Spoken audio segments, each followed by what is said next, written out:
Hey guys, मैं अविनाश आप सभी का मेरी इस नई वीडियो में बहुत बहुत स्वागत करता हूं। और आज की इस वीडियो में हम बात करने वाले हैं कि अगर आप एक स्मार्टफोन खरीदना चाहते हैं तो किन चीज़ों का ध्यान आपको रखना चाहिए या क्या चीज़ें आपको पता होनी चाहिए एक स्मार्टफोन खरीदने से पहले।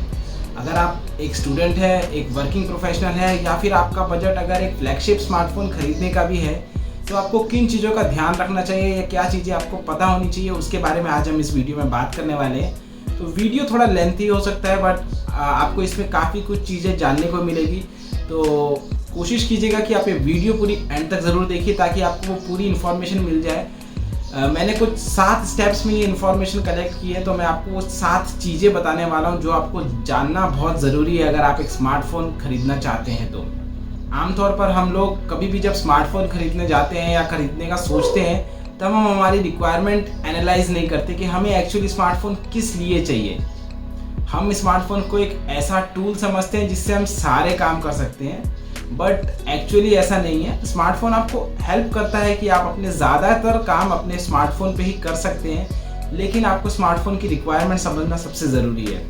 तो अगर आप एक स्टूडेंट हैं तो आपको स्मार्टफोन से क्या चाहिए, अगर आपको उस पर कोचिंग क्लासेस करनी है, ऑनलाइन क्लासेस करनी है, यूट्यूब देखना है या फिर आपको उस पर ट्यूशन्स करने हैं, तो आपको रिक्वायरमेंट उस तरह की रहेंगी। अगर कोई एक वर्किंग प्रोफेशनल है जिसे on the go meeting attend करनी है, कुछ प्रेजेंटेशंस डेवलप करने हैं, तो उसकी रिक्वायरमेंट अलग हो सकती है। और अगर कोई बिजनेसमैन है या कोई और एक नॉर्मल पर्सन भी है जिसको सिर्फ कॉलिंग, व्हाट्सएप या कुछ उस तरह के सिर्फ एप्लीकेशंस यूज़ करने हैं और जिसे सिर्फ वाईफाई, ब्लूटूथ या इस तरह की चीज़ें ज़्यादातर यूज़ करते हैं, जहाँ पे ब्लूटूथ नेक बैंड्स, ब्लूटूथ कनेक्टिविटी आपको ज़्यादातर चाहिए, तो आपका यूसेज रिक्वायरमेंट उस हिसाब से चेंज हो सकता है। तो सबसे पहले आपको ये समझना पड़ेगा कि आपकी रिक्वायरमेंट कैसी है, आपको स्मार्टफोन में क्या चाहिए और आपको उसमें क्या क्या ज़रूरत है।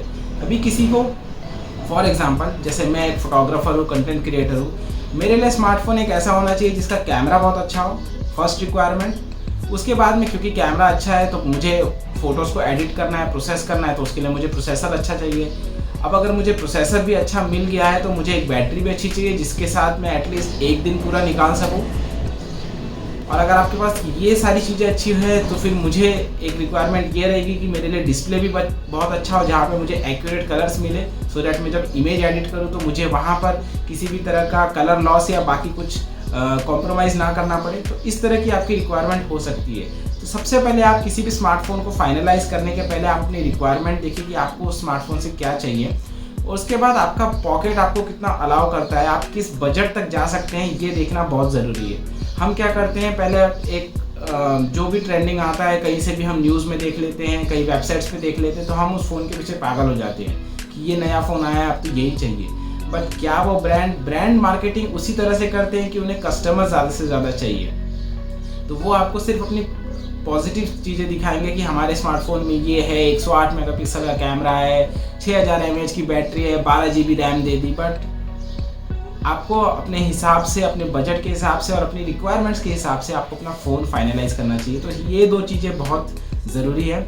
और इसके बाद आता है आपको हार्डवेयर पार्ट्स में क्या क्या चीज़ों का ध्यान रखना चाहिए।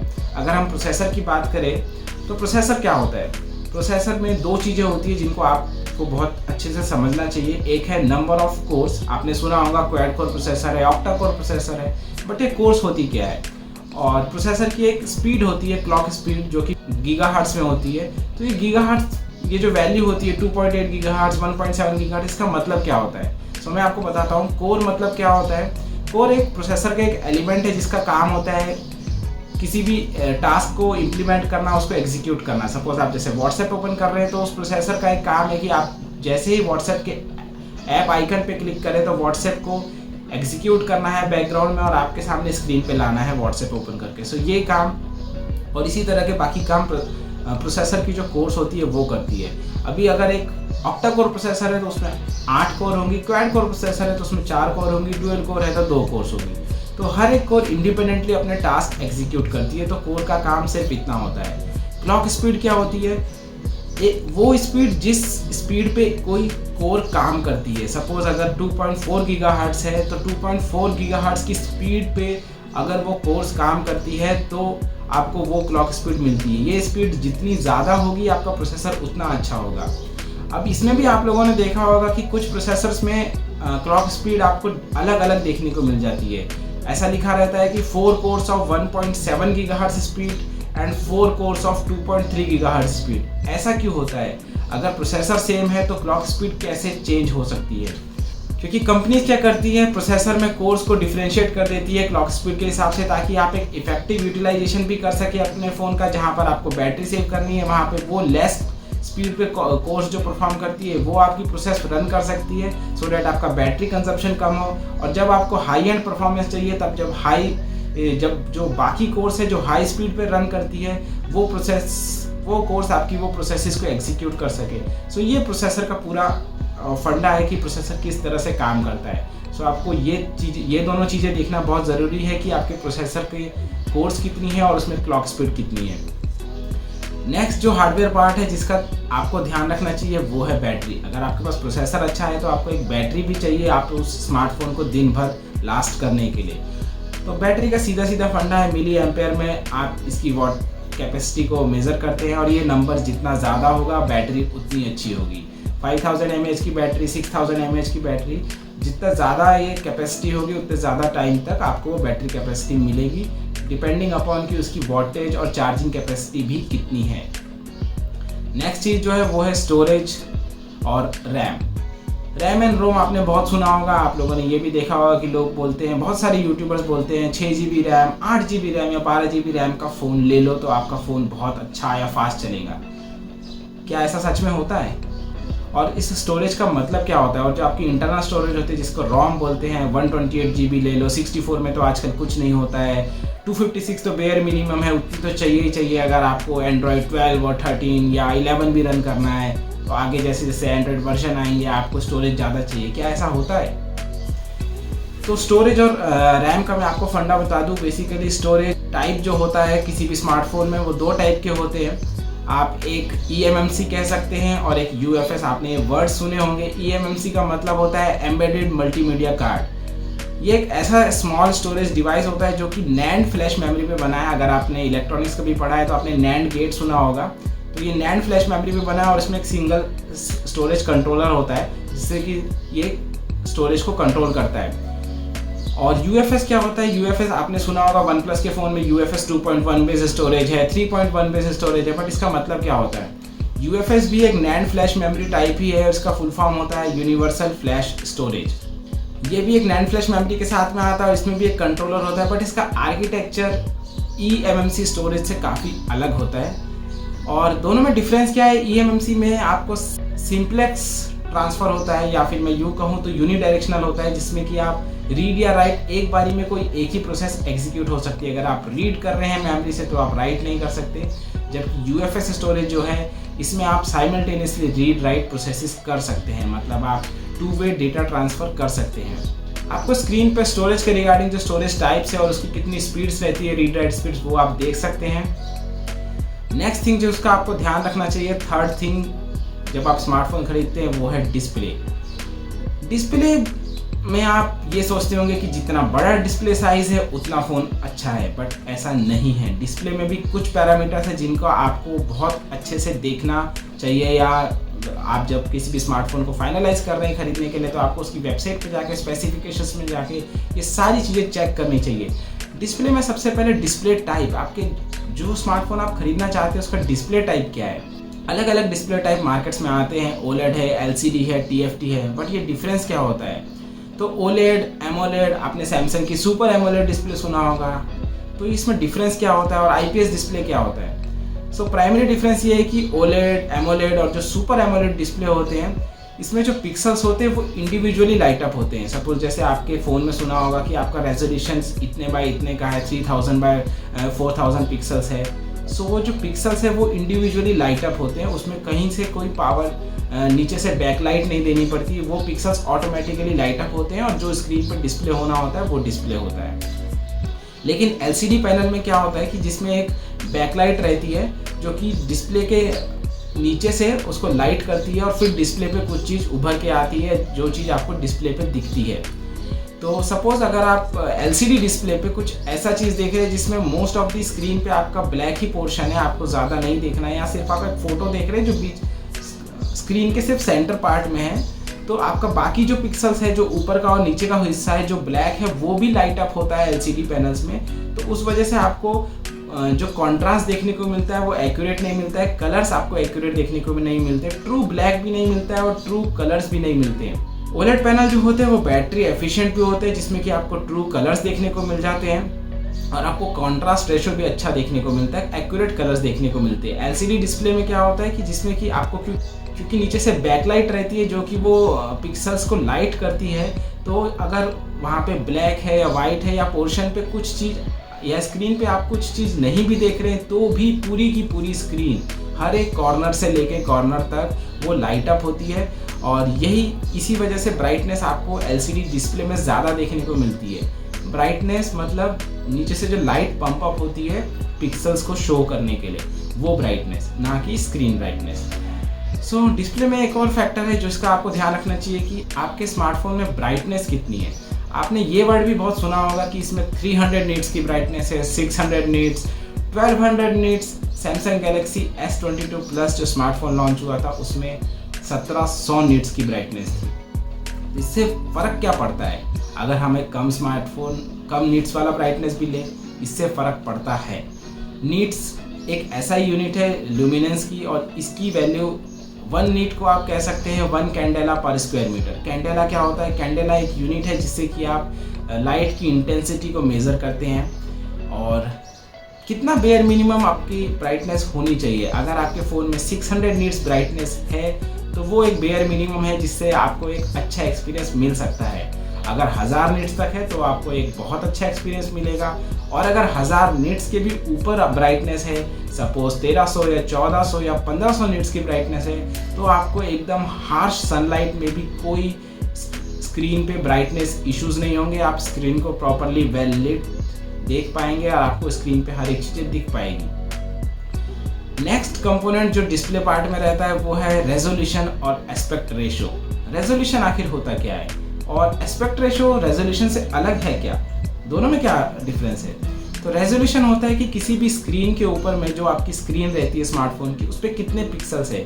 आपने ये सुना होगा 720x1080 पिक्सल्स है, ये HD डिस्प्ले रहता है, फिर फुल HD है, क्वाड HD है। तो इसमें डिफरेंस क्या रहता है और क्या इसमें पिक्सल्स वेरी होते हैं या फिर इन डिस्प्ले पैनल्स में डिफरेंस क्या होता है? ज़रूरी नहीं कि आपकी अगर स्क्रीन का साइज़ बड़ा है तो आपका डिस्प्ले भी अच्छा होगा। सपोज आप कंपैरिजन के लिए देखिए, अगर आपके पास एक स्मार्टफोन है जिसमें कि आपके पास 6-6.25 इंच का डिस्प्ले है और एक टैबलेट है जिसमें आपके पास 10 इंच का डिस्प्ले है, तो क्या 10 इंच का डिस्प्ले वाला टैबलेट आपके स्मार्टफोन से अच्छा है? ज़रूरी नहीं है। ये डिपेंड करता है कि आपके टैबलेट या आपके स्मार्टफोन में डिस्प्ले कौन सा लगा है। अगर आपके फ़ोन में एक एमोलेड डिस्प्ले है या ओलेड डिस्प्ले है, और अगर आपके टैबलेट में TFT या IPS या LCD डिस्प्ले लगा है, तो डेफिनेटली आपके फ़ोन का डिस्प्ले टैबलेट के डिस्प्ले से अच्छा होगा। इवन कि आपके टैबलेट में स्क्रीन साइज़ बड़ा है, तो ज़रूरी नहीं है कि बड़ा स्क्रीन साइज़ मतलब अच्छा डिस्प्ले। स्क्रीन रेजोल्यूशन एक बहुत बड़ा फैक्टर होता है जब भी हम एक अच्छे डिस्प्ले की बात करते हैं। तो स्क्रीन रेजोल्यूशन क्या होता है? मैंने आपको रेजोल्यूशन बताया कि किसी स्क्रीन पे नंबर ऑफ पिक्सल्स। अब स्क्रीन रेजोल्यूशन क्या होता है? स्क्रीन रेजोल्यूशन वो होता है वो नंबर ऑफ पिक्सल जिससे कि आपके स्क्रीन के ऊपर एक इमेज बनती है। तो ये नंबर जितना बड़ा होगा, ये रेजोल्यूशन जितना बड़ा होगा, उतने ज़्यादा पिक्सल्स आपके स्क्रीन पर होंगे और उतनी शार्प इमेज आपको देखने को मिलेगी। अभी जो आप स्क्रीन पे देख सकते हैं रेजोल्यूशंस का एक चार्ट मैंने डाला है जिसमें कि आपको हर एक रेजोल्यूशन दिख जाएंगे, HD, full HD, quad HD, ultra HD। सो ये जो रेजोल्यूशन है, ये जितना बड़ा ये नंबर होगा, जैसे 3000x4000 पिक्सल्स, तो उतना अच्छा डिस्प्ले आपके फ़ोन में होगा या आपके किसी भी डिवाइस में होगा। नेक्स्ट जो चीज़ है वो है एस्पेक्ट रेशो। एस्पेक्ट रेशो क्या होता है? एस्पेक्ट रेशो एक रिलेशनशिप होता है किसी भी इमेज के विड्थ और हाइट का। आपने बहुत डिस्प्ले सुने होंगे कि इसमें 19:9 का एस्पेक्ट रेशो है, इसमें 16:9 का एस्पेक्ट रेशो है, इसमें 4:3 का एस्पेक्ट रेशो है। तो ये एस्पेक्ट रेशो क्या होता है? किसी भी स्क्रीन का, किसी भी डिवाइस का विड्थ और हाइट का रेशो, प्रोपोर्शनल रेशो जो होता है वो एस्पेक्ट रेशो होता है। नेक्स्ट थिंग जो डिस्प्ले के बारे में आपको जानना ज़रूरी है कि आपके डिस्प्ले का रिफ्रेश रेट कितना है। रिफ्रेश रेट आखिर क्या होता है? रिफ्रेश रेट वो होता है कि कितने बार एक स्क्रीन कितने बार 1 सेकंड में रिफ्रेश हो सकती है। स्क्रीन खुद से रिफ्रेश होती है आपको किसी भी चीज़ को स्क्रीन पे शो करने के लिए। सो रिफ्रेश रेट का सिंपल फंडा है कि number of times the screen can refresh itself with in a second. तो आपने 60 हर्ट्ज रिफ्रेश रेट सुना होगा, 90 हर्ट्ज सुना होगा। आसूस ने अभी एक फ़ोन लॉन्च किया था जिसमें 160 हर्ट्ज का रिफ्रेश रेट देखने को मिलता है। तो ये रिफ्रेश रेट, ये नंबर जितना ज़्यादा होगा आपको उतना स्मूदर एक्सपीरियंस देखने को मिलेगा उस डिस्प्ले के साथ में।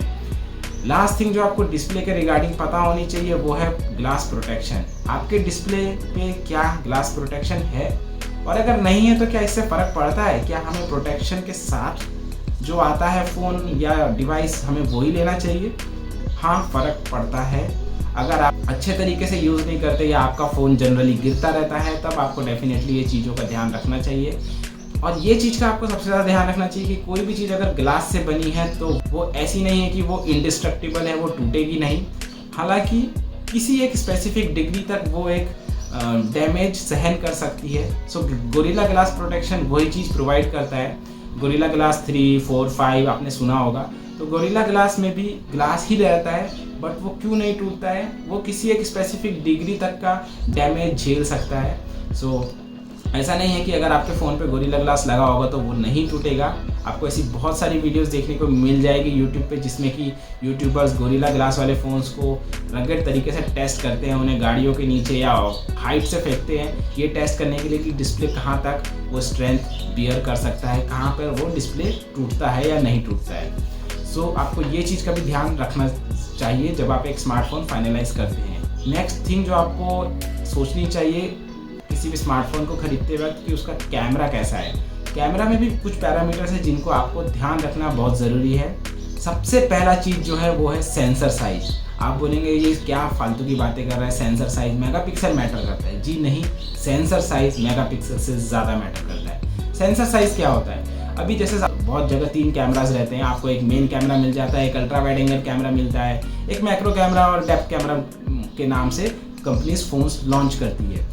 तो इस कैमरा के पीछे में एक्चुअल क्या रहता है? एक सेंसर रहता है जिसके ऊपर आपकी इमेज कैप्चर होती है। अब वो सेंसर का साइज इंच में रहता है। सो 1/1.3 इंच, 1/1.4 इंच, 1/1.5 इंच, इस तरह का सेंसर साइज आपको देखने को मिलते हैं। जो बिगेस्ट सेंसर अभी तक यूज़ हुआ है वो एप्पल के iPhone 13 Pro Max में है, जिसमें कि सेंसर साइज 1/1.32 है।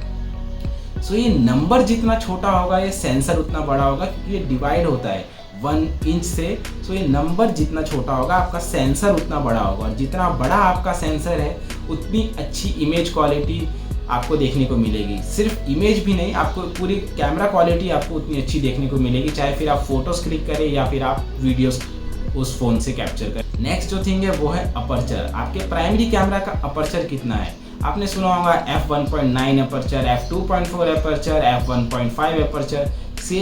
सो ये भी वैसा ही है। अपर्चर मीन्स आपके सेंसर का विंडो कितना बड़ा ओपन होता है। जो आपने ब्लेड्स देखे होंगे, DSLR में भी आपने अपर्चर सुना होगा। सो ये नंबर जितना छोटा होगा उतनी ज़्यादा लाइट आपके उस सेंसर पे आ सकती है। तो जितनी ज़्यादा लाइट वो आपके सेंसर पे आएगी, आपकी इमेज क्वालिटी, आपकी कैमरा क्वालिटी उतनी अच्छी होगी। तो ये जितना छोटा नंबर होगा, F नंबर, किसी भी कैमरा में, किसी भी लेंस में, उतनी अच्छी आपको इमेज क्वालिटी देखने को मिलेगी। सो आप ये चीज़ का भी ध्यान रखें कि आप चेक करें कि आपके कैमरा का अपर्चर कितना है। नेक्स्ट थिंग जो है वो है मेगापिक्सल। मैंने इसे 3rd पे क्यों रखा है?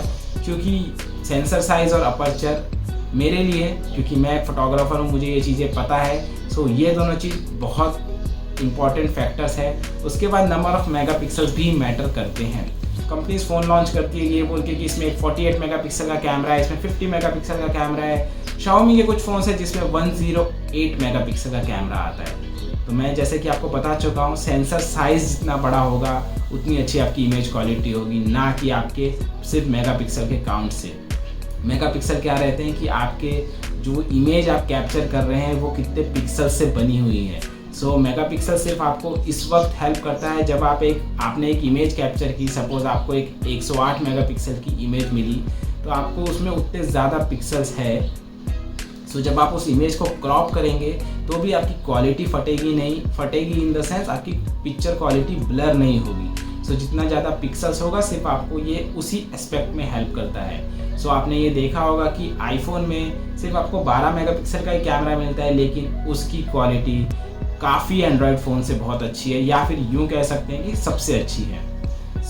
ये जानना भी बहुत ज़रूरी है कि सिर्फ एक बड़ा नंबर, बड़ा मेगापिक्सल काउंट 108 मेगापिक्सल, 50, 60, 70, 80, सिर्फ उससे कैमरा क्वालिटी अच्छी नहीं होती। नेक्स्ट थिंग जो है वो है OIS और EIS। ये दोनों वर्ड्स भी आप लोगों ने बहुत सुने होंगे। आप सभी लोग जानते होंगे OIS EIS क्या होता है, स्टेबलाइजेशन मेथड से, बट दोनों में डिफरेंस क्या होता है और दोनों में से अच्छा कौन है। OIS means optical image stabilisation. OIS काम कैसे करता है? OIS जो कैमरा मॉड्यूल रहता है, जहाँ पर आपका लेंस रहता है, जो लेंस है वो आपके स्प्रिंग्स और इलेक्ट्रोमैग्नेट मोटर के साथ में लगा रहता है। वो डिटेक्ट करता है कितना शेक आपके फ़ोन में आ रहा है जब आप कोई फ़ोटो ले रहे हैं या जब आप कोई वीडियो शूट कर रहे हैं। वो इलेक्ट्रोमैग्नेट्स अपने हिसाब से वो लेंस का एंगल एडजस्ट करते हैं। कैमरा मॉड्यूल फिक्स रहता है और वो लेंस एडजस्ट होता है इस तरीके से, और फिर वो लेंस ऑपोजिट डायरेक्शन में मूव होता है सो डैट वो शेक को मिनिमाइज कर सके। इस तरीके से OIS कुछ काम करता है। और EIS इलेक्ट्रॉनिक इमेज स्टेबलाइजेशन है। इसमें लेंस मूव नहीं होता। इसमें बेसिकली जैसे आपके सेंसर का 100% सेंसर साइज है, तो उसमें से 90% पे ही वो एक्चुअल इमेज जनरेट करता है और रेस्ट 10% वो क्रॉप कर देता है सो डैट आपका जो शेक की वजह से जो कॉर्नर्स पे आपको ब्लर आता है, वो ब्लर को वो एडजस्ट करके आपको इलेक्ट्रॉनिकली एक इमेज देता है जो कि एक शेक फ्री इमेज रहती है, चाहे फिर वो फोटोज़ की बात करें या वीडियोज़ की बात करें। नेक्स्ट थिंग जिसका आपको ध्यान रखना चाहिए स्मार्टफोन खरीदते वक्त, 6th पॉइंट, वो है ऑपरेटिंग सिस्टम। आपने बहुत वर्ड सुने होंगे, बहुत सारे ऑपरेटिंग सिस्टम के बारे में सुना होगा। ऑक्सीजन OS, Xiaomi का MIUI, पोको का पोको UI वर्जन, सैमसंग का वन UI। ये OS और स्टॉक एंड्रॉयड भी आपने सुना होगा। तो स्टॉक एंड्रॉयड और ये सब OS क्या अलग है या सेम है? तो आपको ये जानना ज़रूरी है कि स्टॉक एंड्रॉयड जो यूज़र इंटरफेस है वो एक प्योर एंड्रॉयड बेस्ड इंटरफेस है जिसमें कि कोई कस्टमाइजेशंस नहीं रहता है। और ये सारे जो ऑपरेटिंग सिस्टम है जिसका मैंने आपको पहले नाम बताया, सैमसंग का one UI, oxygen OS, MIUI, Poco का UI, ये सारे कस्टम स्किन्स है जो कि ब्रांड्स बाद में डेवलप करते हैं एंड्रॉयड OS के अकॉर्डिंग। दोनों में डिफरेंस क्या रहता है, अच्छा कौन सा है? अगर आप एक ऐसा यूज़र इंटरफेस चाहते हैं जहां आपको ब्लोटवेयर नहीं रहे, थर्ड पार्टी ऐप्स जो भर भर के दिए जाते हैं चाइनीज़ ब्रांड्स की तरफ से, चाइनीज़ कंपनीज़ की तरफ से, ओप्पो, वीवो के फ़ोन्स में, अगर आप वो सब नहीं चाहते हैं तब आपको एक स्टॉक एंड्रॉयड वाला फ़ोन देखना चाहिए जो कि जनरली मोटो और आसूस में देखने को मिलता है। और इसमें आपको परफॉर्मेंस भी अच्छी देखने को मिल जाती है, क्लीन डिज़ाइन रहता है, कुछ ब्लोटवेयर नहीं रहते हैं, फालतू के ऐप्स नहीं रहते हैं। इसके अपडेट्स भी फ्रीक्वेंट आते हैं, बहुत जल्दी अपडेट्स आते हैं। स्मॉल फाइल साइज़ जो रहता है स्टोरेज का, अपडेट्स का, वो भी स्मॉल रहता है। और जो कस्टम UI रहते हैं उसमें क्योंकि ब्रांड को एक अलग से काम करना पड़ता है, एंड्रॉयड के नए वर्जन के हिसाब से अपने कस्टमाइजेशंस लाने पड़ते हैं और अपने स्किन्स में भी उस तरह का चेंजेस करना पड़ता है। और उसके बाद में वो ऐप्स का सपोर्ट और फिर जो आपको हर एक ऐप के लिए, कैमरा के लिए, प्रोसेसर के लिए जो आपको सपोर्ट देना पड़ता है, तो उसके लिए ब्रांड्स को एक एडिशनल काम करना पड़ता है। वो additional features, third party features भी ऐड करते हैं सो डैट आपको वो फंक्शनैलिटी मिले। तो हो सकता है कस्टम UI में आपको फंक्शनैलिटी थोड़ी सी ज़्यादा हो, बट कुछ फीचर्स भी मिसिंग रहते हैं, अपडेट्स टाइमली नहीं होते, क्योंकि अगर सपोज एंड्रॉयड का नया वर्जन भी आया उसके बाद भी ब्रांड्स को ये टेस्ट करना पड़ता है कि उनका जो कस्टम UI है वो उस नए एंड्रॉयड वर्जन के साथ प्रॉपरली काम कर रहा है या उसमें भी कुछ बग्स या कुछ इश्यूज़ है। तो ये सारी चीज़ों का आपको ध्यान रखना चाहिए ऑपरेटिंग सिस्टम के पॉइंट ऑफ व्यू से कि आपके फ़ोन में कौन सा OS वर्जन है।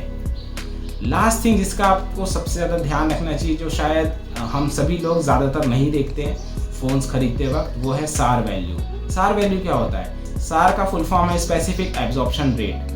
आपने बॉक्स के ऊपर भी पढ़ा होगा या जब आप कभी स्पेसिफिकेशंस रेफर करते होंगे किसी भी डिवाइस की, किसी स्मार्टफोन की, तो आपने वहाँ पे देखा होगा कि कुछ इस तरह की वैल्यूज़ लिखी रहती है, 1.6 वाट पर kg। तो इसका मतलब क्या होता है? SAR वैल्यू बेसिकली एक तरीका है रेडियो फ्रीक्वेंसी को मेज़र करने का कि कितनी रेडियो फ्रीक्वेंसी एब्जॉर्ब हो रही है किसी भी ह्यूमन बॉडी में। जब हम कोई स्मार्टफोन को यूज़ करते हैं तो कितनी रेडियो फ्रीक्वेंसी हमारी बॉडी एब्जॉर्ब करती है, उसको मेज़र करने के लिए SAR वैल्यू एक पैरामीटर है।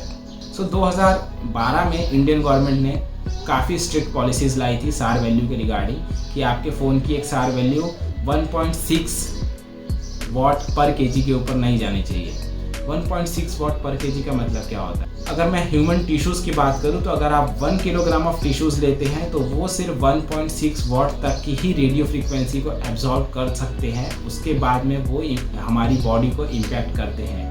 सो इसके लिए इंडियन गवर्नमेंट ने 1 सितंबर 2012 में ये गाइडलाइंस लाई थी कि किसी भी स्मार्टफोन मैन्युफैक्चरर की जो मैन्युफैक्चर इंडिया में होता है या इंपोर्ट भी होता है उसकी सार वैल्यू 1.6 वॉट पर केजी से ज़्यादा नहीं होनी चाहिए।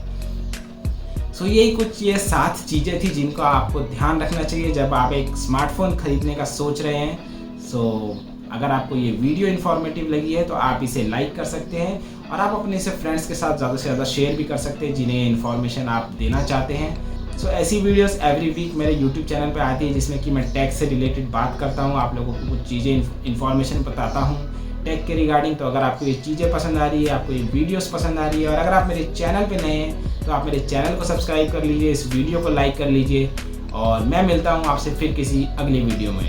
Till then take care, bye bye.